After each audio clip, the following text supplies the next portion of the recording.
Pilipinas muling nagdala ng bagong bala para sa mga higanteng bapor na pandigma mula sa India.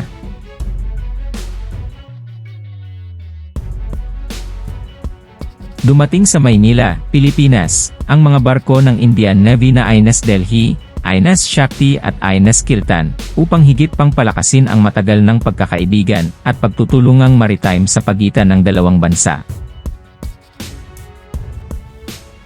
Bukod dito, ang pagbisita ay bahagi ng operational deployment ng Eastern Fleet ng Indian Navy sa South China Sea. Sa panahon ng pagbisita, ang mga tauhan mula sa parehong hukbong dagat ay makikibahagi sa isang malawak na hanay ng mga profesional na pakikipag-ugnayan, kabilang ang Subject Matter Expert Exchange, SME, mga sports fixture, mga cross-deck na pagbisita, mga pagbisita sa kultura, at mga collaborative na programa ng outreach sa komunidad. Sa pagbisita, lalahok din ang mga barko sa isang Maritime Partnership Exercise, MPX, kasama ang Philippine Navy. Ang mga tensyon sa pagitan ng China at Pilipinas ay tumaas sa Scarborough Shoal dahil ang Maynila ay gumawa ng mas mapamilit na diskarte sa mga pinagtatalunang lugar. Humigit kumulang 220 kilometro mula sa baybayin ng Pilipinas at sa loob ng eksklusibong zonang pang-ekonomiya, EEZ. Ang shoal ay isang tradisyonal na lugar ng pangingisda na ginagamit ng maraming bansa at matatagpuan malapit sa mga mahahalagang shipping channel. Sa ilalim ng United Nations Convention on the Law of the Sea, UNCLOS, ang isang EEZ ay umaabot ng humigit kumulang 370 kilometro mula sa baybayin ng isang bansa. Inangkin ng China ang halos buong South China Sea na tumatanggi sa mga claim mula sa ibang mga bansa, kabilang ang Pilipinas, at isang internasyonal na desisyon na nagsasaad na ang mga claim na ito ay walang legal na batayan, ayon sa ulat ng Al Jazeera. Inaangkin din ng Brunei, Malaysia, at Vietnam ang mga bahagi ng dagat. Formal na itinatag ng India at Pilipinas ang ugnayang diplomatiko noong Nobyembre 1949, ilang sandali matapos magkamit ng kalayaan ang dalawang bansa.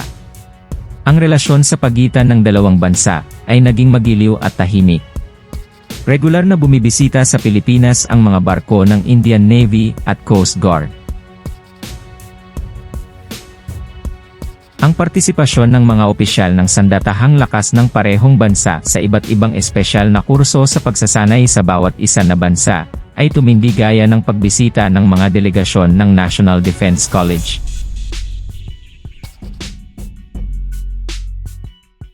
Ang pagtatatag ng diplomatikong relasyon sa pagitan ng India at Pilipinas noong Nobyembre 1949 ang naging simula ng isang relasyon na nailalarawan sa paggalang sa isa't isa at pagtutulungan.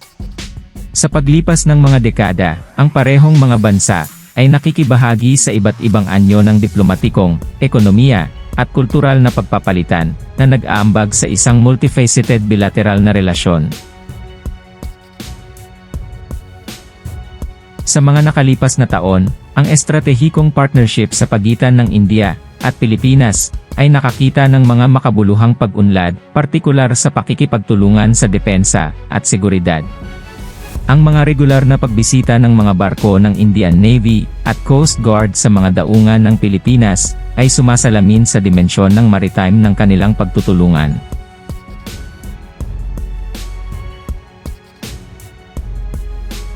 Ang mga pagbisitang ito ay hindi lamang nagpapahusay sa maritime security, ngunit nagpapadali din sa mga pinagsamang pagsasanay, mga pagsisikap sa pagpapalaki ng kapasidad.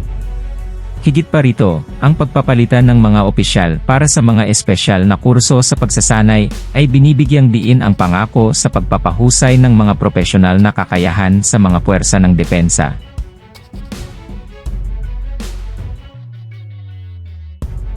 Ang pag-aaral sa isa't isa na ito ay nakikinabang sa parehong mga bansa sa pamamagitan ng pagpapatibay ng mas malapit na ugnayang militar sa militar, pagtataguyod ng interoperability sa iba't ibang mga senaryo sa pagpapatakbo.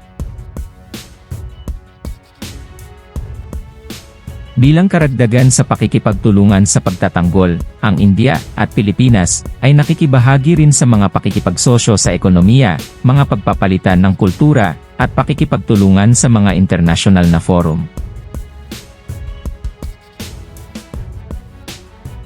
Ang mga pakikipag-ugnayang ito ay sumasalamin sa isang ibinahaging pangako sa pagtataguyod ng kapayapaan, katatagan, kasaganaan sa rehiyon ng Indo-Pacific at higit pa.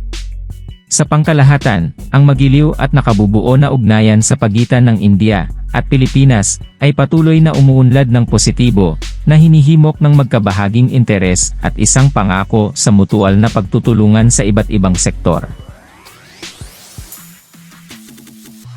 Higit pa sa pagtutulungan sa pagtatanggol at seguridad, ang India at Pilipinas ay nagpatibay din ng matibay na ugnayang pang-ekonomiya. Ang mga relasyon sa kalakalan sa pagitan ng dalawang bansa ay patuloy na lumalago, na may bilateral na kalakalan na umaabot sa mga makabuluhang numero. Ang parehong mga bansa ay nagsaliksik ng mga pagkakataon para sa pamumuhunan sa iba't ibang sektor, na higit na nagpapalakas ng kooperasyong pang-ekonomiya.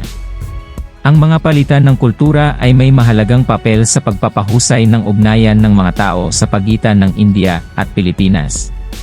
Ang mga kaganapang pangkultura, pagdiriwang, at pagpapalitang pang-edukasyon ay nagtataguyod ng pag-unawa, pagpapahalaga sa isa't isa sa mayamang pamanan ng kultura.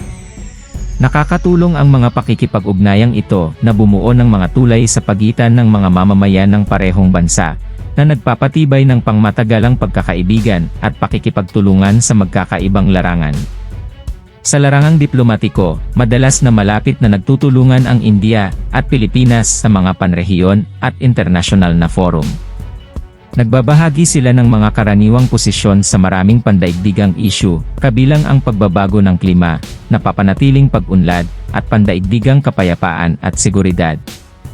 Ang kanilang pagkakahanay sa mga lugar na ito ay nagpapalakas ng kanilang mga boses sa pandaigdigang yugto at nagpapalakas sa kanilang diplomatikong pakikipagtulungan. Sa hinaharap, ang ugnayan sa pagitan ng India at Pilipinas ay nakahanda na patuloy na lumago sa lahat ng dimensyong ito. Habang tinatahak ng dalawang bansa ang mga komplikado ng ika-21 siglo, ang kanilang ibinahaging mga halaga ng demokrasya, pluralismo, at paggalang sa isa't isa ay bumubuo ng isang matatag na pundasyon para sa higit pang pagpapalalim ng kanilang pakikipagtulungan.